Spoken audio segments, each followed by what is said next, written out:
Hürmetli mehmanlar, bugünkü davaramıza hoş geldiniz. Ben Maral Nur Muhammedova.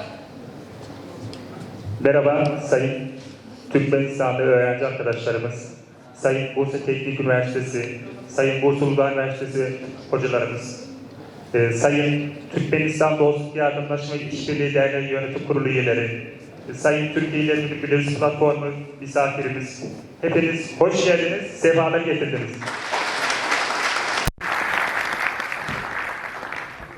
Türkiye ve Türkmenistan arasındaki dost doğumluk katnaşıklarına yol alıp sizi Bursa şehrindeki Türkmen tarihlerinin yurdumu tanıştırmak maksadı bilen tayarlanan şovkunu davaramıza hoş gördük.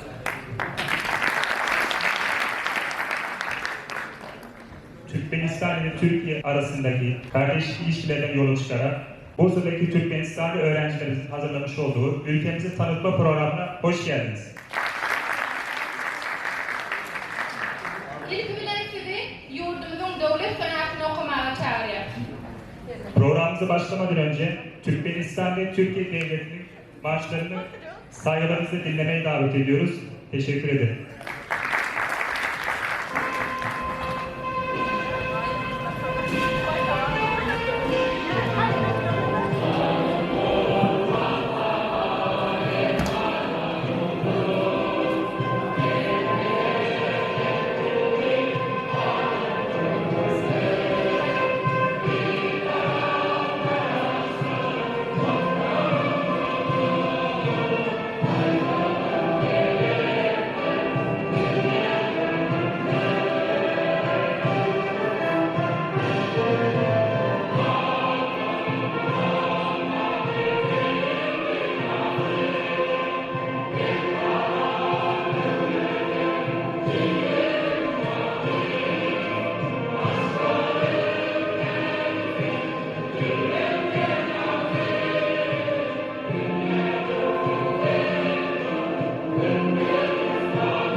Programımızın açılışını yapmaları için Bursa Şehir Eğitim gören Türkmenistanlı öğrencilerin temsilcisi Nurli ve oğulları alkışlarınızla sahnemize davet ediyoruz.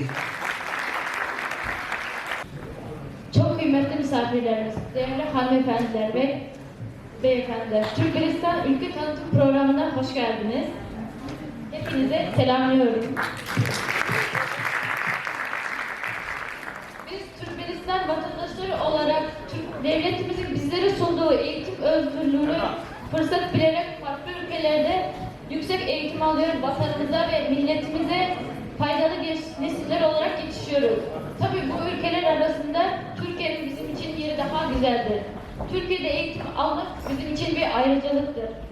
Bursa'da eğitim görmek üzere Bursa'da iki devlet üniversitesi mevcuttur. Her iki üniversitede toplam 350 öğrenci olmakla Türkmenistan öğrenci olarak sık sık bir araya geliyor, farklı küçük etkinlikler düzenliyoruz. Tabii hem etkinlikler hem en küçük sorunumuz olduğunda Bursa Büyükşehir Belediyesi olmakla Bursa Valiliği ve Bursa'da bulunan her iki üniversite direktörümüz başta olmakla diğer kurum ve kuruluşlardan hep destek gördük. Bursa'nın 2022 Türk Dünyası başkenti seçilmesi sebebiyle kurduğumuz Türk Dünyası Kültür Kardeşliği Birliği'nde ülkemizi layıkınca temsil ediyoruz. Kültürümüzü farklı kültürlere tanıtıyoruz. Üniversitemizde resmi olarak faaliyet gösterebilmek için Bursa Uludağ Üniversitesi Kültür Daire Başkanlığı'na topluluk kurmak için başvuruda bulunduk. Tabii bizler Türkmenistan'da öğrenciler olarak kendi ülkemizin kurum ve kuruluşlarının her zaman destek görmekteyiz. En başta Türkmenistan Dostluk Yardımlaşma İşbirliği Derneği Başkanı Yesvay Aksakal'ın Bursa Uludağ Üniversitesi Uluslararası Öğrenci Topluluğu'na, Bursa Uludağ Üniversitesi Azerbaycan Kültür ve Sanat Topluluğu'na ve Özbekistan Kültür ve Sanat Topluluğu'ndan arkadaşlarımıza çok teşekkür ediyorum. Hepinize tekrar hoş geldiniz.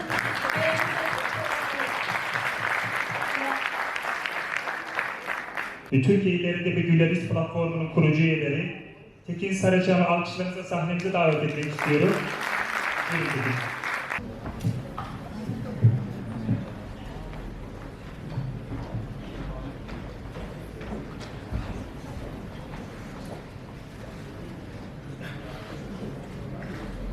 Herkese merhabalar diliyorum. İyi akşamlar.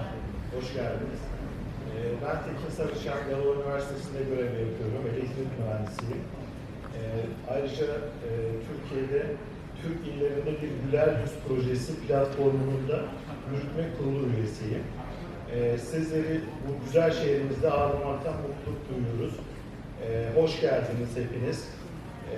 Onun dışında işte ben biraz hazırlıksız yakalandım bu duruma işin açıkçası.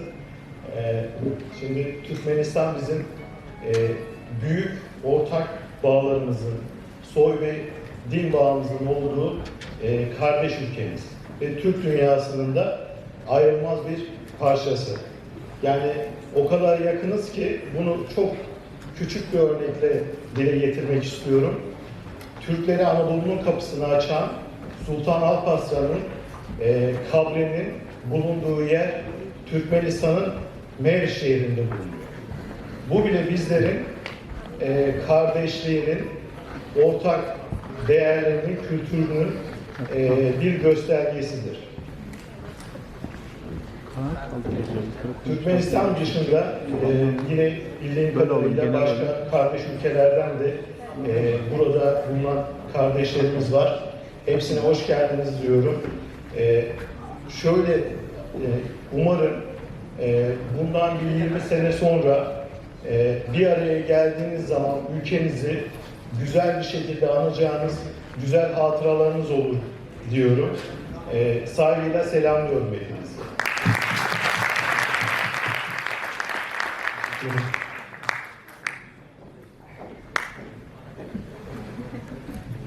Hormatly mehmanlar, mehman talipler. Gelin her bolsa garaşsız bakı bir taraf Türkmenistan devletimiz barada tayarlanan vize yardımıyla ve Merek ve Ayten'in yurdumuz barada tayarlanan prezentasyasını tomaşa edelim. Değerli misafirler, sevgili öğrenciler. Şimdi ise Türkmenistan devletimiz hakkında kısa tanıtım videosunu seyredelim. Devamında Meral'i ve Aysen'in ülkemiz hakkında hazırlamış olduğu sunumları izleyelim. Keyifli seyirler.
Hoş geldiniz.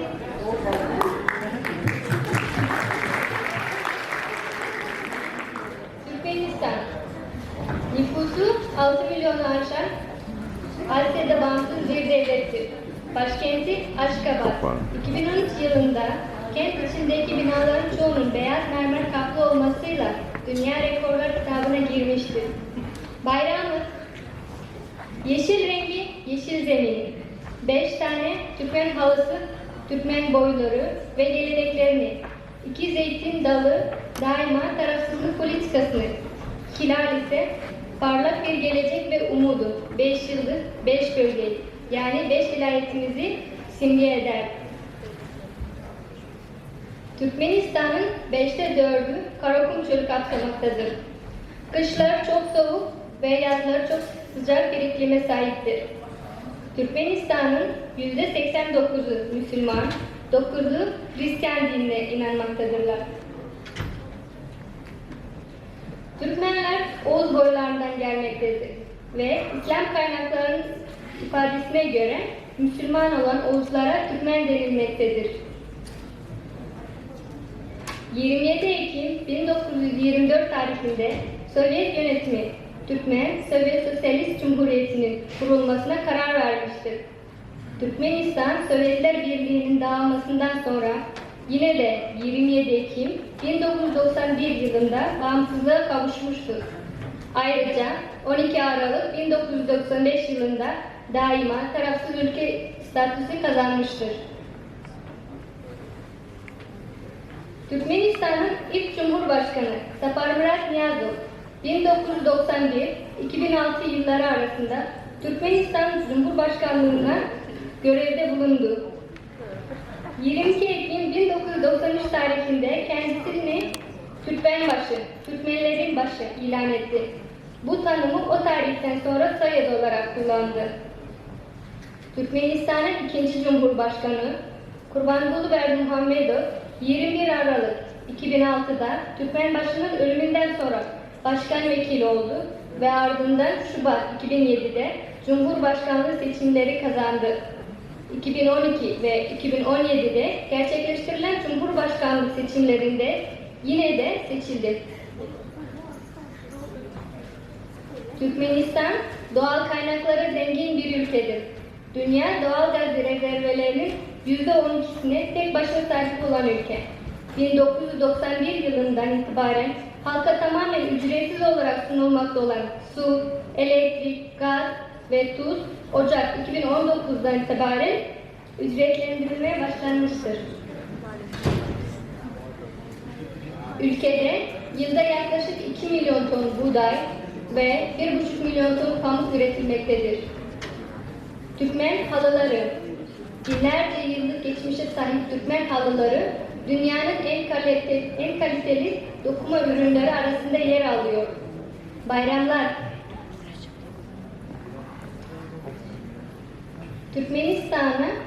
Türkmenistan'a özgü milli bayramların bazıları ise Mahtumkuli Şiir Günü, Navruz Bayramı, At Bayramı, Devlet Bayramı gibi sıralayabiliriz.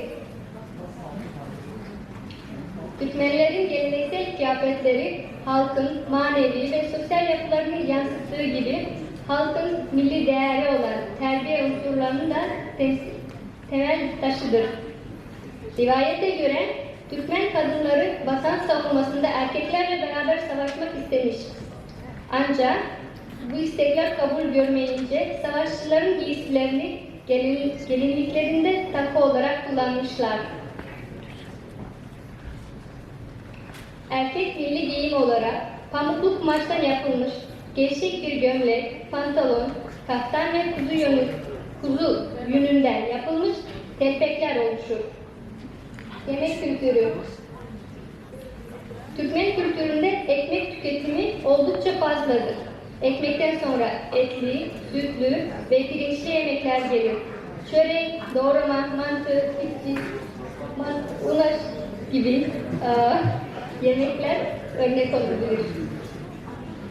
Türkmenistan'da başkentimiz Aşkabat dışında en çok merak edilen diğer yerlerden Cehennem Kapısı, Merif Kenti, Köyten Dağ ve Avazı Tatil merkezleri bulunmaktadır. Dinlediğiniz için teşekkür ederim.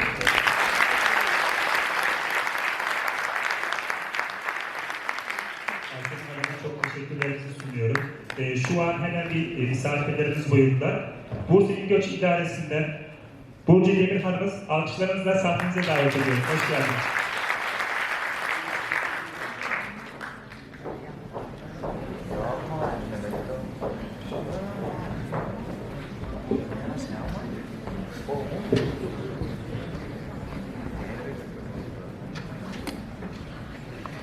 Çok sevgili uluslararası öğrenciler, Türkmenistan Dostluk Yardımlaşma ve İşbirliği Derneği'nin çok kıymetli temsilcileri, Uluslararası Öğrenciler Topluluğu, Türkmenistan Öğrenciler Topluluğu ve aslında bu günlerin büyük bir dayanışma içerisinde gerçekleştiğini bildiğimden diğer öğrenci topluluklarına da hoş geldiniz demek istiyorum.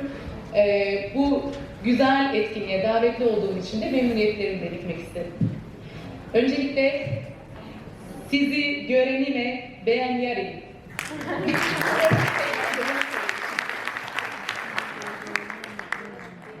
Değerli arkadaşlarım, uluslararası öğrenciliğin ne kadar kıymetli bir şey olduğunu, uluslararası öğrenci hareketliliğinin ülkeye kazanımlarını ve sizin döndüğünüzde ülkeye sağlayacağınız katkıları birçok kez zaten dile getiriyoruz. Birçok konuşmamızda bundan bahsediyoruz.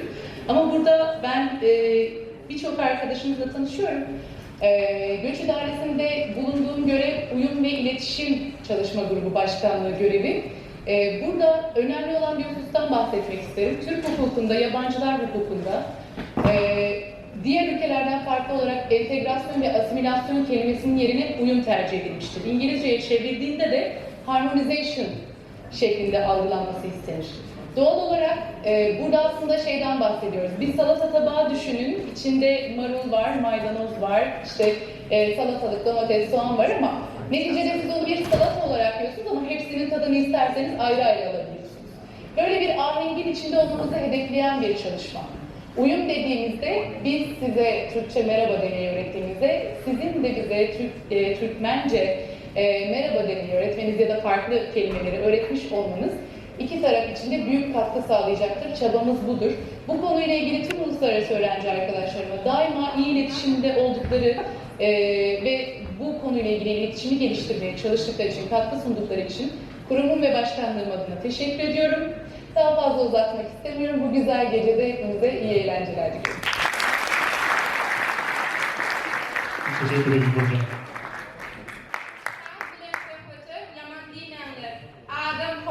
Dünya iğnenine vardır. Avır bile kavır ene varlığına, olur hem dünyaya iğnenine vardır.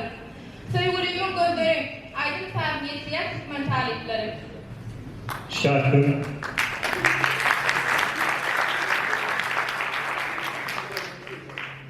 Şarkı. Bahar Nur Beydiyeva ve Yusuf Korkusuz'un icra etmeklerinde Sevgilimin Gözleri şarkısını dinleyelim. Herkese keyifli dinlemeler.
Çok teşekkür ediyoruz. Yusuf Korkusuz arkadaşım için bir kere daha alkışlarınızı alabilir miyiz? Bugün bizimle beraber misafirlikteydi. Bana burada ediyordu. Çok teşekkür ediyoruz güzel seslendirmeler için. Yöyle bir ulu den, juda ulu fen, daha oldu, daha şiiri mavtum ulufin. Şonun için faylak daşına ulufin. Yasadık bir senin dağın yaşkın. Türkmenim yerine yetiriyen ayıdın avrudu. Adım mukaddestir Türkmenistan'a, İran'dır, Türkiye, Afganistan'a. Türkmen övladına cümle cahanna, hezelet nurine saçan pırayı. Mahtum Muluk Iraki'nin şiirini icra ediyor. Aydın Avruzova'yı alkışlarınızla sahnemize çağırıyoruz arkadaşlar.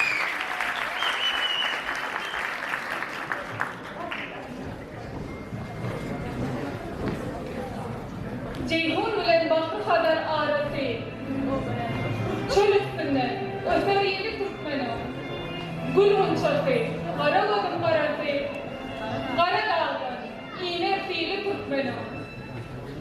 Hak fiilemiş, vardır onun sayesi, çırpınşar çölünde, nerim ayeti, rengarenk gül açar yaşıl yaylası, kalp olmuş gül açar. Çölü Türkmen'i, al yaşlı bürünüp çıkar perisi, kukayıp bak urur, anvarıp iyisi, bel, töre, aksakal, yurdum iyisi, Kur'an tutar gödür, iyili Türkmen'i. On merdim oğludur, merttir kederi, görümlü kardeşi, serhoştur seri, dağda, düzde kolsa, fayyatlar diri, ağla bilmez. Yollar oğlu Türkmen'im. Köngüller, yürekler bir olup başlar. Tarsa yığın, erer topraklar daşlar. Bir sıfırada tayar kılınsa aşlar. Götürülür, on ıkbalı Türkmen'im. Köngül kovalanır, ata çıkanına. Dağlar lavlı dönür, kıyı bakanına. Bal getirir, coşup derya akanına. Ben tutturmaz. Gelse fiili Türkmen'im. Kapıl kalmaz, dövüşünü har olmaz. Karışa, nazara, giriftar olmaz. Bilbillen ayrılır, soluk sarılmaz. Daim anvar kaçar, gülü Türkmen'im.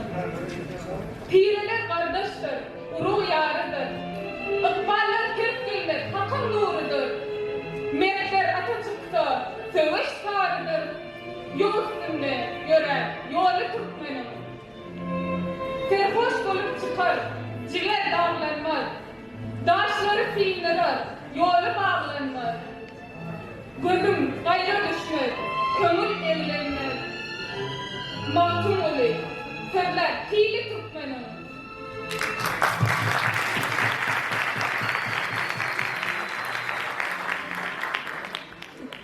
Palav Tanrı, yerine yetirmek için Türkmen tariflerini çağırıyor. Pilav deyince Türklerin vazgeçilmez lezzetlerinden biri, tabii bunu bilmeyen, tanımayan yoktur. Geleneksel mutfağımızda asırlardır aynı lezzetini korumakta olan bu lezzet insana hala aynı heyecanı veriyor. Ve bu heyecanın bize nasıl yaşandığını göstermeleri için Rozbra ve Atölye'yi sahnemize davet ediyoruz arkadaşlar. Alkışlarınızla.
de alkış alabilir miyiz?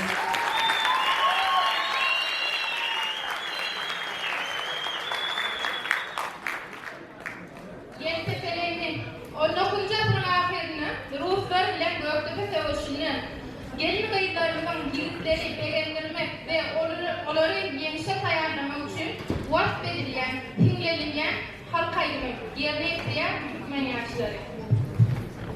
YTS'lerin şarkısı, daha doğrusu türküsü diyebiliriz.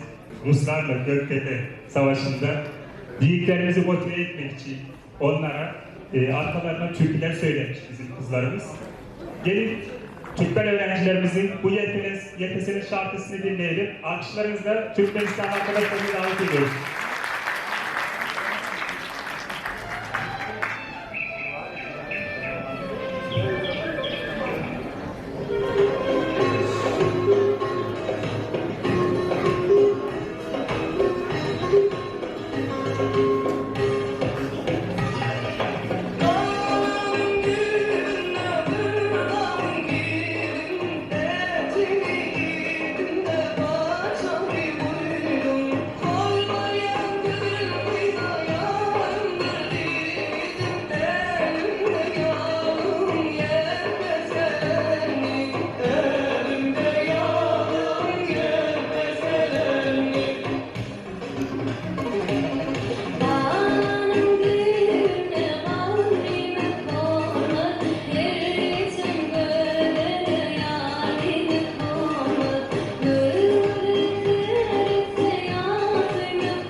Çok teşekkürler.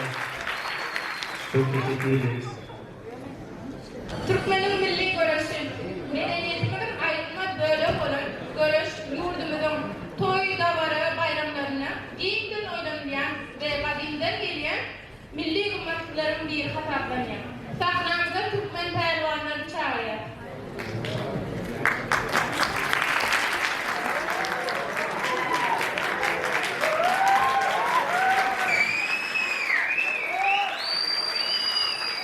Arkadaşlarımız gelirken ben size Türkçesini tarif edeyim hemen. Türkmen milli güreşimiz kültürümüzün bir parçası olarak anılmakta. Hala da düğünlerimizde, bayramlarımızda, kültürel etkinliklerimizde kutlanıyor. Şimdi sahnemize Türkmen pehlivanlarımızı çağırıyoruz arkadaşlar. Alkışlarınızla.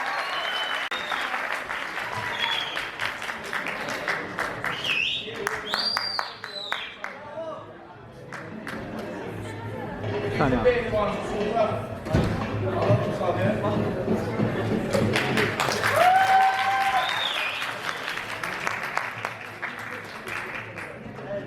Evet, pehlivanlar silahmışız. Bilekleri bağladım şimdi.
Kazanan pehlivanımız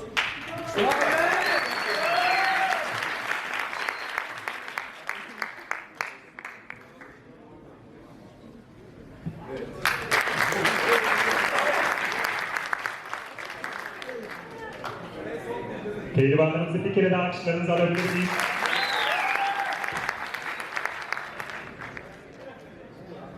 Türkmenin dert desturu arasına ayrılmaz parçalı olun.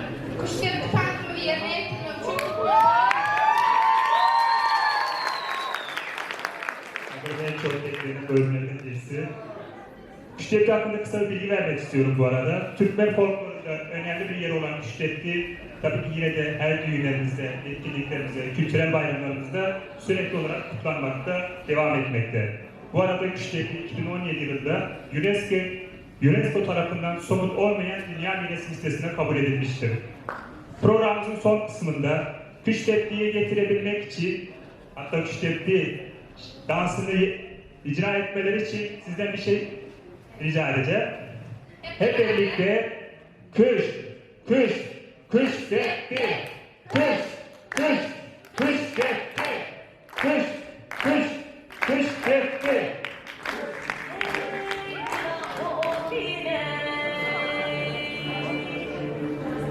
Ey ağalar Müslümanlar,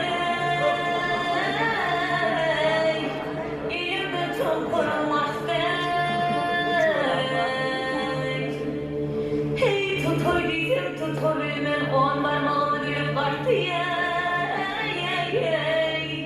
Hey ilahım amine, amine, ilahım amine.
Teşekkürler. Emeğinize sağlık.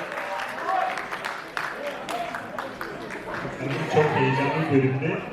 Şimdi ise bundan sonra tabii ki yeni ikramlarımız olacak. Fakat kapanış konuşmamızı yapmaları için etkinliğimizin başından sonuna kadar bizimle çalışan, tüm enerjilerini harcayan Uluslararası Öğrenci Topluluğu Başkanı Seyit Ali Seyitli'yi sahnemize davet ediyoruz arkadaşlar.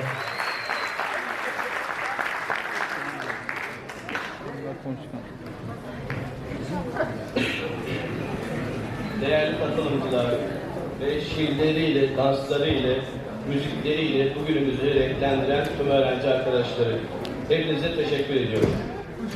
Bu etkinlikte hep birlikte beraber organize ettik. Hepinizin yardımıyla beraber organize ettik. Bu organizasyonda bizi yalnız bırakmayan değerli protokolümüz ve toplumumuzun kıymetli üyeleri, kültüre ve sanata değer veren tüm misafirlerimiz. Hepinize teşekkür ediyor ve şükranlarımı sunuyorum. Etkinliğimiz burada sona ermiştir. Hepinize iyi akşamlar diliyorum. Türkmenistan grubuna da ayrıca teşekkür ediyorum.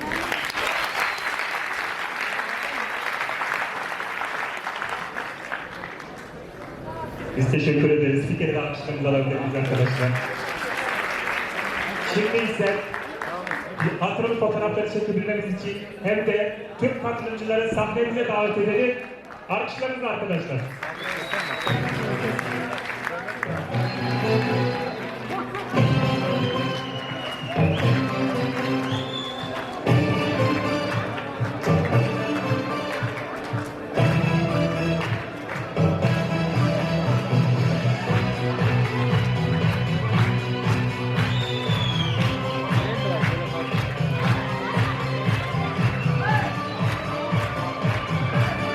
Hatırlı fotoğraf için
Tüm katılımcılar için teşekkür ederim. Dışarıda yemek ikramlarımız bulunmakta.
Al detaylarını abi sen.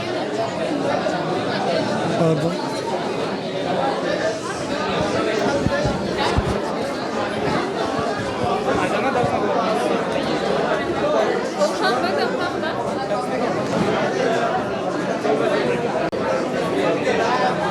Tamam. Konuşmayacağım da uzatacağım. Birisine bak.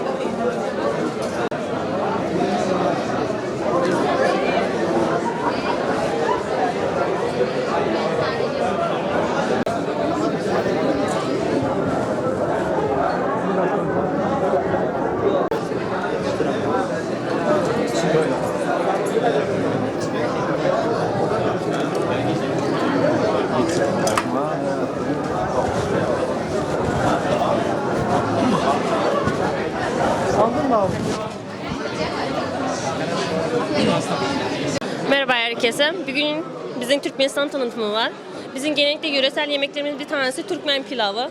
Türkmen pilavı Türkmenistan'ın Türk pilavının farkı ne? Türkmen pilavı havuçlu oluyor ve etli soğanlı oluyor. Genellikle bol havuçlu ve onun pişiriş şekli pilav pişirmeden önce etli havucu kavurup altına koyuyoruz ve pilavı üstüne ayrıyetten yani karıştırmadan pişiriliyor bu Türkmen pilavı. Özelliği bu. Ve yöresel yemeklerimizde Türkmen mantısı var. Samsa, tandır somsası var ve istersen börek var. Siz onlara mantı olarak geçiyor diyorsunuz. Ve başka da Gel en baştakilere geçelim. tamamdır. Biraz da burada ne dönüyor onu bize anlatır mısın? Buna börek diyoruz biz genellikle. Börek olarak ve bu yağda yapılıyor. Yani bu pişik hamurundan yapılıyor. Ve bunlar sizde bize yöresel olarak da düğünlerde de yapılıyor. Düğünlerde onu pişi olarak kullanıyor ve düğünlerde yani kız istemelerde de yani düğünler gelin arabasında şeylerine de kullanılıyor. O yüzden bizim yöresel yemeklerimizi bir gün Türkmenistan tanıtımımıza yöresel yemekleri süslü olarak yapmamızı tavsiye ettik. Yani dinlediğiniz için teşekkür ederiz. Afiyet olsun. İyi günler. Evet, bugünkü etkinlikle ilgili bize neler söyleyeceksin? Biz Azerbaycanlı öğrenciler olarak Türkiye'de tüm Türk öğrenciler adına konuşuyorum. Bursa'da eğitim görmekten çok sevinçliyiz, mutluyuz aynı zamanda.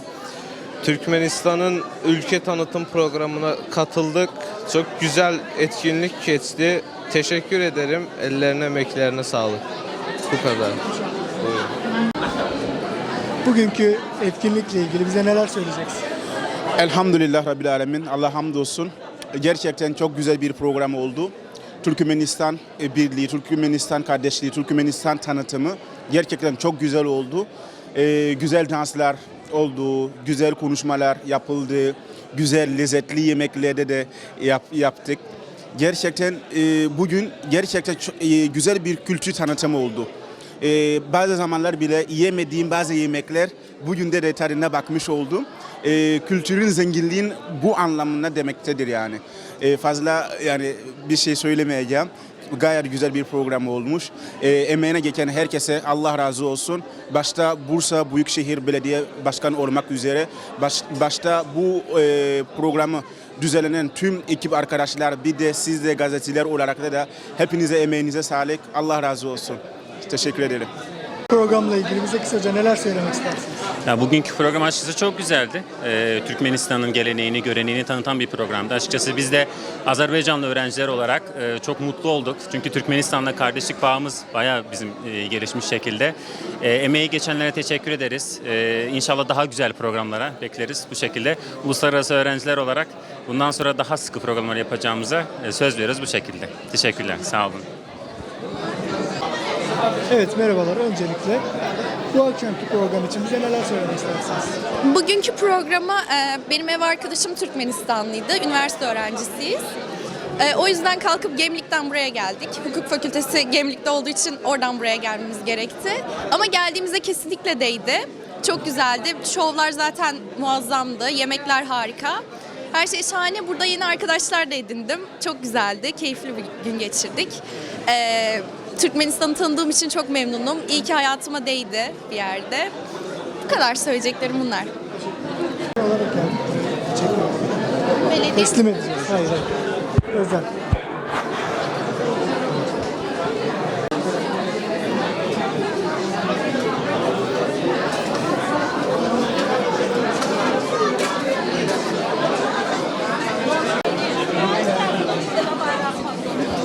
Merhaba. Merhaba. Hazır mısınız? Bir yerde yakaladım. Yakaladım sizi.